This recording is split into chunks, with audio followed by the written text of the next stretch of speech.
I told my friend it's her own fault she didn't get breakfast and reminded her this ain't a damn hotel. So my roommate Ashley thinks the world revolves around her. We've been living together for about 8 months now, and she's gotten way too comfortable with treating me like her personal maid service. It started small, leaving dishes in the sink for days, never buying toilet paper, using my shampoo without asking. But lately, it's gotten completely out of hand. Last Tuesday morning, I'm rushing around getting ready for my 8 a.m. shift at the coffee shop. I work opening shift 3 days a week, which means I'm out the door by 7:15. Ashley knows this. Everyone who's lived with me for more than a week knows this. I've got my routine down to a science. Alarm at 6:30, shower, coffee, grab my apron, and I'm gone. So I'm pouring my coffee into my travel mug when Ashley stumbles out of her room in her oversized t-shirt and messy bun, looking like she just got hit by a truck. She takes one look at me and goes, "Oh, good. You're still here? Can you make me some eggs before you leave? And maybe toast." I'm so hungover I can barely stand. I just stared at her. This girl had been out until 2 a.m. partying with her coworkers while I was asleep because I had to work the next morning. Now she wanted me to cook for her like I'm her mom or something. "I'm leaving in 5 minutes," I told her, screwing the lid on my mug. There's cereal in the cabinet and bread on the counter. She actually had the nerve to look annoyed. "Come on, it'll take you like 10 minutes. I'll pay you back or whatever." That's when I lost it. "Ashley, it's your own fault you didn't get breakfast. This ain't a damn hotel and I'm not room service. Figure it out yourself." She got all huffy and started muttering something about me being a terrible friend. But I was already grabbing my keys. I figured that was the end of it.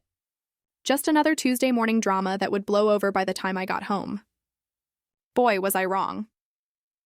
When I came back around 3 p.m. completely exhausted from dealing with the morning rush and a broken espresso machine, I walked into what looked like a crime scene. The kitchen was absolutely destroyed. There were eggshells everywhere, burn marks on my favorite pan, and what looked like half a loaf of bread scattered across the floor. The smoke alarm was still beeping from whatever disaster had happened hours earlier. Ashley was nowhere to be found, but her bedroom door was closed and I could hear Netflix playing. I knocked and asked what the hell happened to my kitchen. She called back that she tried to make breakfast, but it was harder than expected and that she'd clean it up later. Later never came. For 3 days, that kitchen stayed exactly how she left it. I ended up eating takeout and washing dishes in the bathroom sink because I couldn't even get to the real sink through the mess. Every time I asked her to clean it, she had some excuse. She was too busy with work. She wasn't feeling well. She'd do it tomorrow for sure. By Friday, I was done. That's when I remembered something my older brother told me about dealing with terrible roommates. Sometimes you gotta fight fire with fire. I waited until Ashley left for her weekend trip to visit her parents. Then I spent the entire Saturday afternoon deep cleaning that kitchen until it sparkled, but I didn't throw away the mess. I carefully collected every single eggshell, every burnt piece of toast, every sticky spot from whatever she'd spilled. And I put it all in a big plastic bag. Then I opened her bedroom door and dumped the entire bag right in the middle of her bed. Eggshells, burnt crumbs, sticky residue, everything. I even took a picture and sent it to her with the message, "Found your mess. Thought you might want it back." She didn't respond until Sunday night when she got home. I heard her bedroom door open, then this loud, "What the hell?" followed by about 5 minutes of cursing. She came storming out, demanding to know why I trashed her bed. "Just returning your property," I said, not looking up from my laptop. "You left your breakfast experiment in my kitchen for almost a week? Figured you must really value it to leave it there that long." She started yelling about how immature I was being and how she was going to tell our landlord, but I cut her off. "Go ahead. Tell him how you destroyed the kitchen and refused to clean it up for days. I've got pictures of the whole thing, plus our text messages where you kept making excuses." That shut her up real quick. She spent the next hour cleaning eggshells out of her sheets while muttering under her breath, but she got the message. Story. My wife humiliated me with a farewell party. She handed me divorce papers, signed. Her family laughed. I just smiled and walked out. 3 weeks later, they lost everything. Chapter 1, The Farewell That Burned. It was supposed to be a quiet dinner, or so I thought. I had just gotten back from a stressful week-long work trip. My boss had been pressuring me for a new financial forecast, and I'd stayed up night after night crunching numbers, barely eating or sleeping. I was mentally drained. But the thought of coming home to my wife, Emma, gave me hope. Instead, I walked into a fully decorated living room filled with her friends, her family, co-workers, even a few of my friends I hadn't seen in months. There was a massive banner above the fireplace that read, "Farewell and good luck." I froze. Emma greeted me with a kiss on the cheek and said in a cheery voice, "Come on in, honey. We're celebrating new beginnings." Everyone clapped. Glasses clinked. There were party lights, champagne, music, but I didn't understand what we were celebrating. Then she walked up to me, handed me an envelope, and whispered, "You don't need to fake this anymore. Here are the divorce papers already signed." I blinked. She grinned, turned to the crowd, and said loudly, "To freedom!" Her sisters laughed. Her cousins smirked. Even her mother raised her glass and said, "Finally, now you can be someone better, Emma." It was surreal. I looked down at the envelope. Clean signature, date marked last week, official notary stamp. It was real. She had planned the party not to say goodbye to me personally, but to mock the end of our marriage in front of an audience. I glanced at her. "Is that all?" She smiled and said, "You'll be fine. You always land on your feet."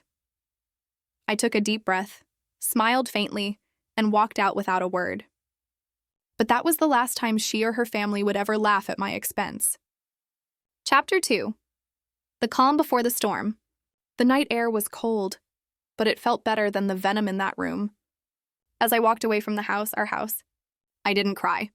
I didn't yell. I didn't beg, I simply breathed. It was over. At least that's what they thought. Emma's plan was perfectly choreographed. The party, the timing of the papers, even the guest list. It was clear this wasn't a spur-of-the-moment decision. She'd been planning this for months. And judging by the smug smiles from her family, they were all in on it. But what none of them knew was I wasn't the man they remembered. 6 months earlier, everything changed. I had been working at a boutique investment firm, just an analyst barely making 6 figures. But a former client, Imran Khan, a quiet Pakistani tech entrepreneur, had approached me with a cryptic offer. "I want you to manage my portfolio discreetly. In return, I'll cut you in, but you can't tell a soul, not even your wife." At first, I thought he was joking. But within a week, I had signed an NDA and was handling over $38 million in diversified assets, cryptocurrency, real estate flips in Dubai, early-stage biotech startups, the works. He paid me handsomely and fast. By the time Emma handed me those divorce papers, my personal account had just crossed $5.4 million. That's why I didn't flinch. She thought she was divorcing a worn-out corporate hamster with a small 401k and no fight left. But I had quietly shifted our joint assets, placed key investments under an LLC I'd set up months ago, and even disconnected my name from our property titles where legally allowed. I wasn't angry, I was calculating. As soon as I got to my temporary apartment, I poured myself a glass of whiskey and opened my laptop. I pulled up the shared drive I'd created just weeks prior, a folder labeled break glass in case of emergency. Inside were copies of text messages between Emma and someone named Craig Heart emoji fire emoji, her gym trainer. I had hired a PI 3 months ago after she started working late and getting a new wardrobe for herself. The photos, damning, the audio recordings devastating. But I hadn't released them, not yet. That night, I changed the passwords on our Netflix, Hulu, and Amazon Prime accounts. Petty, I know, but symbolic. I wanted her to know I wasn't just walking away. I was disappearing from her script and quietly rewriting the ending. Chapter 3. The dominoes begin to fall. It started with a call from her bank. Emma was listed as co-owner on our old joint account, the one that previously held most of our liquid savings. But months ago, I'd taken steps, slowly, carefully, one by one. I had transferred the funds into a business account under my newly formed LLC, moved the LLC's registered office to another state, legally removed her name from every asset that wasn't court-protected, all perfectly legal. So, when the bank officer politely informed her that she no longer had access to what she believed was our money, she didn't understand. "There must be a mistake," she snapped. There wasn't. That account now had $1.8 million, and her access was officially revoked. 2 days later, her leased BMW was repossessed. She'd never noticed that it wasn't in her name. I had co-signed it years ago and had been paying the monthly installments right up until the divorce party. That same night, I canceled the auto pay and pulled the co-sign guarantee. The finance company wasted no time. One morning, Emma walked outside, coffee in hand, and found nothing in the driveway. Her furious text that day went unanswered, not blocked, just ignored. Then came the gym fallout. Remember Craig, her trainer, and Sid Fling?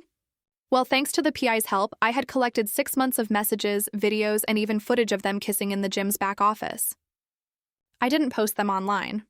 No, I did something much more devastating. I emailed the evidence to Craig's wife, who happened to be the majority owner of the gym. She ran HR, payroll, and owned 70% of the business. Within 48 hours, Craig was publicly terminated for inappropriate conduct. Emma lost her affair partner and her gym membership on the same day. But the final play of the week that came from her father, the same man who raised his glass and laughed at me during the divorce party. He had no idea his retirement fund, the one I'd been helping him optimize for tax purposes, was entangled with my now closed accounts. Let's just say when the IRS came knocking for answers, he realized too late that his son-in-law was the only one who understood how the whole system worked. Emma's phone call that evening wasn't angry. It was shaky. "Can we talk about what?" I replied coldly. "Everything's falling apart." I let the silence hang before ending the call. And that, my friend, was only the beginning. Chapter 4, The Empty Throne. 3 weeks after her farewell party, Emma was no longer the queen of anything. She had no money, no car, no gym, no lover. And her job, that was next.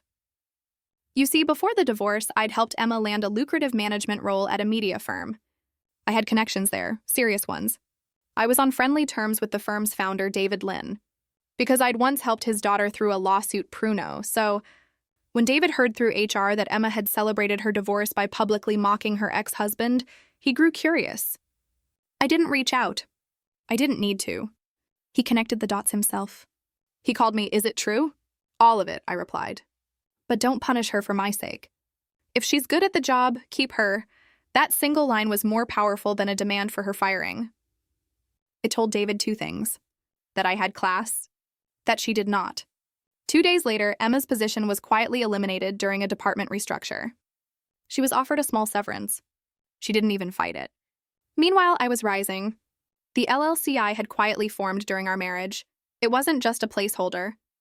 It was the foundation of a real estate investment firm I'd been nurturing for 3 years. I had acquired 3 distressed properties during the housing dip, flipped 2 of them, and was now closing on a beachfront duplex. The same kind of home Emma had once said was a waste of ocean view if you're not wealthy enough to host parties. Guess what? I hosted one.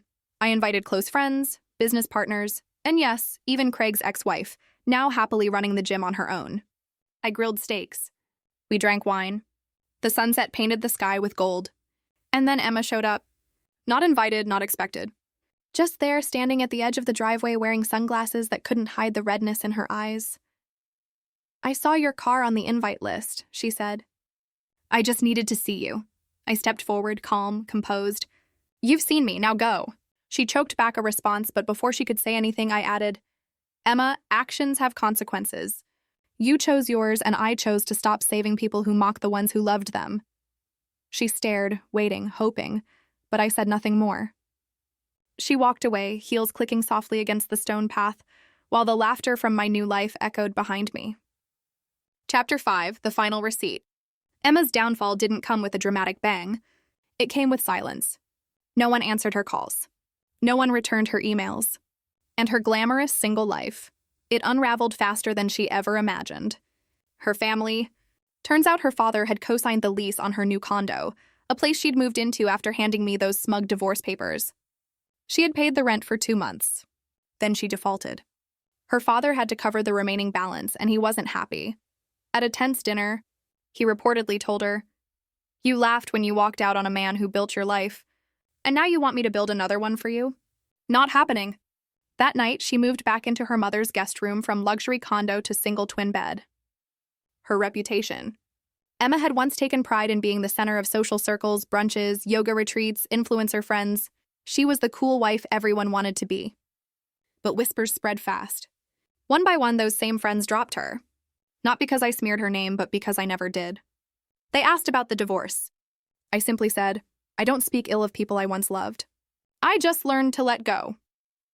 That line alone shattered her carefully crafted victim narrative. The document she never read at the farewell party when she'd handed me divorce papers. She never noticed what I had slipped into her purse that night. A sealed envelope marked only with her name. Weeks later, as she sat alone in her mother's guest room, she opened it. Inside was a single page typed, No emotion, no signature. It read, Emma, I loved you. I gave you everything you ever asked for. Security, comfort, trust, and respect. And in return, you made a spectacle of ending it just for laughs. So here's what you truly walked away from. A $1.2 million trust fund I had set aside for our children. You forfeited your claim to it. A stake in a startup now valued at $8.7 million. You declined it in the settlement. A man who would have done anything for you, but finally chose himself.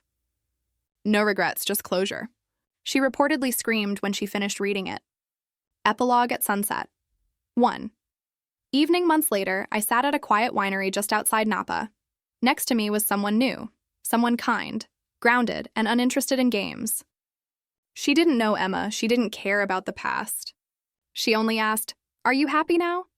I looked out at the vines, thought of the basement I once cried in, and the toast Emma once gave to her own ego, and I replied, Yes, because I finally stopped setting myself on fire just to keep someone else warm. And with that, we clinkered glasses. Was this revenge perfectly justified, or should the storm have raged harder? Drop your verdict below. I read every single one. Hit like if you crave justice, and share this story with someone who needs its fire. Subscribe to Revenge Exposed, because here, betrayals don't sleep. They hunt their owners. Every shadow hides a reckoning. Every mask breaks, and every betrayal is answered. Stay sharp, stay unbroken. Stay tuned.